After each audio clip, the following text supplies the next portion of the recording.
লোকজন এসে অক্সিজেন খুলে নিয়ে গেল, ছটফট আসতেছে। আমি চেঁচাচ্ছি, আমার ছেলে মারা গেল, অক্সিজেন দাও। কেউ চলল না, দৌড়ইলো তারা, তাকেও দিনই অক্সিজেন। কয়জন এসে দৌড়েছে, একটা অক্সিজেন দাও, ভাষা ছেলেটা মারা যাচ্ছে, তাও দিনই। নাহেরটা খুলে নিয়ে গেল ওই দুটা এসে 7টা বাজে সে সময় মনে হয়।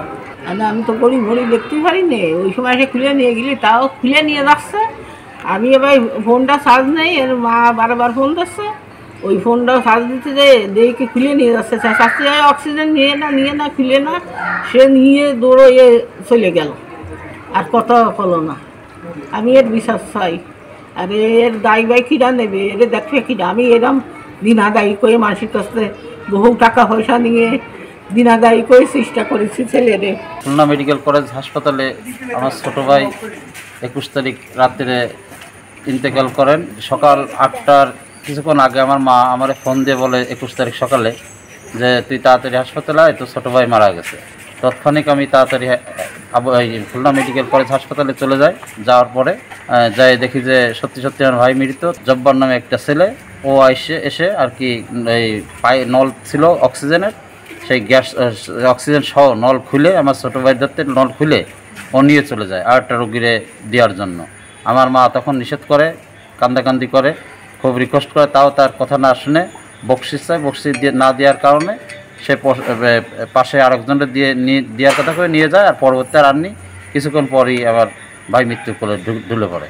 তারপরে আমি আমাদের এলাকার এক বড় ভাই আছে সাংবাদিক, তারে আমি অবগত করি, ফোন দিয়ে সে আসে। আসার পরে দেখে যে আশেপাশে শুনে দেখে যে এই জব্বার নামে যে ছেলেটা, পিতা আব্দুল হামিদ, তার সে এই কাজটা করছে। অক্সিজেনটা খুলে নল দিয়ে নাকের থেকে নল সহ অক্সিজেন খুলে সে নিয়ে চলে যায়।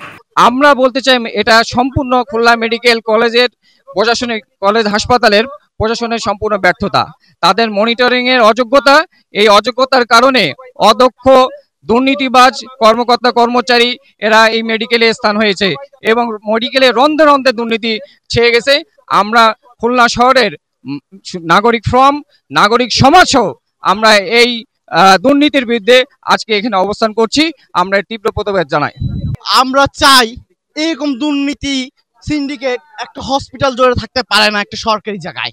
আমরা একটা প্রতিবাদ চাই, আমরা একটা দুর্নীতি মুক্ত সুন্দর একটা হসপিটাল করতে চাই, যে এখানে দূর দূরান্ত এসে আমাদের খুলনা থেকে, খুলনা জেলা, সাতক্ষীরা, নড়াইল, কুষ্টিয়া, যশোর, যারা যে প্রান্ত থেকে আছেন তারা কিন্তু খুলনা মেডিকেল চিনে, গরিব মানুষরা। সেইখানে যে দুর্নীতি হয়, এই দুর্নীতির প্রতিবাদে আমরা আজকে এসে দাঁড়িয়েছি এবং আমরা চাই এই দুর্নীতি যেন না হয়। একটা সিন্ডিকেট কাজ করছে হসপিটালে, যার কারণে এরা উপরি আয়ের জন্য এই বকশিসের করছে, যাতে উপরি ইনকাম গুলো বন্ধ হোক, সবাই আপনার ভালোভাবে চিকিৎসা পাক। যদি কেউ খুশি হয়ে টাকা দেয় সেটা হচ্ছে আলাদা হিসাব, কিন্তু এই সিন্ডিকেট চাওয়া এইগুলো যাতে বন্ধ হয়, আমরা এই আশাবাদ ব্যক্ত করি।